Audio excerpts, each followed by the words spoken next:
sa lagay ng ating panahon ngayong hapon po ng December 15, 2024.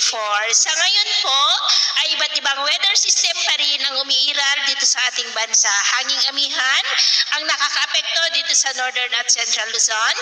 Easterlies po sa may Kabisayaan, shear line sa may Southern Luzon at meron pong intertropical convergence zone na nag-i-extend sa may Mindanao.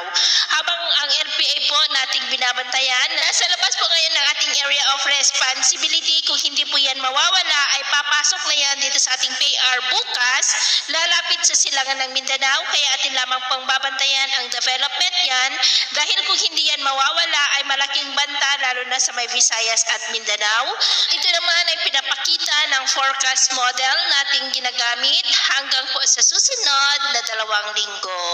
At sa lagay ng ating panahon ngayong hapon ay cloudy skies with isolated rains sa ilang bahagi ng Cagayan Valley, Cordillera, Ilocos Sur, La Union, ilang bahagi ng Quezon, Bicol Region, Calapan, Southern Palawan, Samar Provinces, Leyte, Bohol, Cebu, Northern Negros, Aklan, Capiz, Iloilo, Northern Mindanao, Caraga, Davao Region at Sorsogon. At mamayang gabi ay posible pa rin ang cloudy skies with isolated rains sa ilang bahagi ng Northern Luzon, Southern Luzon, ilang bahagi ng Visayas at Mindanao, kaya mag-ingat pa rin po tayo sa posibleng banta ng mga pagbaha at pagguho ng lupa.